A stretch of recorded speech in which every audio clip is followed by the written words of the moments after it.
Hey, are you looking for some tips on how to propagate a Rhaphidophora Tetrasperma? Stick around, I'll show you some of the tips of what I do to get these growing as well as they possibly can. So as you can see from this one, it's a relatively large Rhaphidophora Tetrasperma. That's a bit of a mouthful. I know people struggle with it a bit. This is also a plant that sometimes is sold as a Monstera Minima. It's obviously not a Monstera, it's a Rhaphidophora. So, but you can understand why it's called the Mini Monstera, because it looks a bit like the leaves of a Monstera. So they've got the fenestrations, which is just a fancy way of saying the splits within the leaves. But I have to say, as most people that will have one of these, they do grow at an exceptional rate. Now, I know there's been a bit of a debate online whether or not some of the newer versions or newer plants that have come on the market, because this was relatively hard to find for a long period of time. Some of the newer plants that have come on the market are through as clone essentially. So they are created in the lab and they're slowly grown. But some people are saying that's not the actual plant, that was a bit weaker. I'm not entirely sure which one I do have.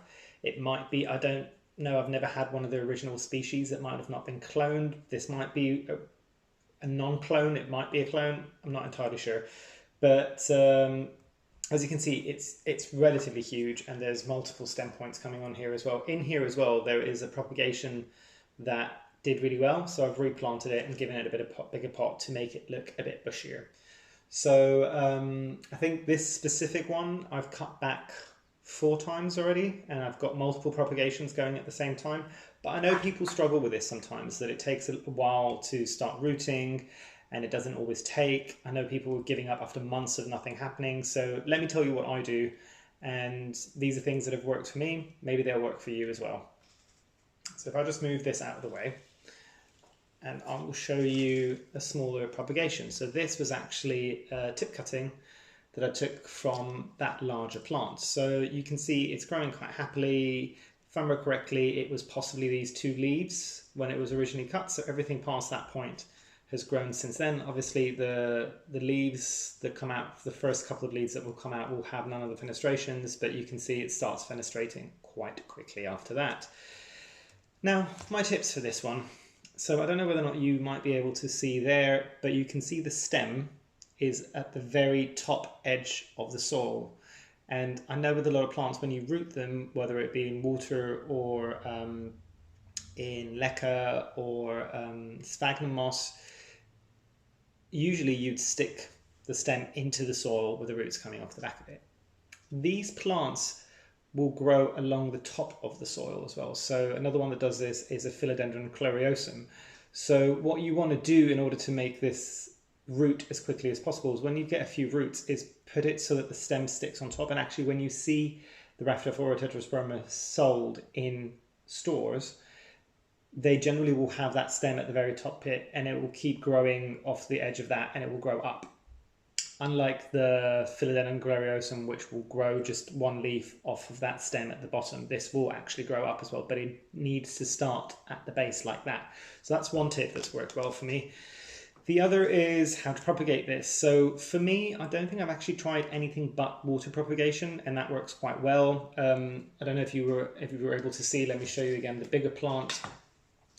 At least in my environment, it will send off aerial roots quite a bit. You can see this one's quite a large aerial roots, but they go all up and down.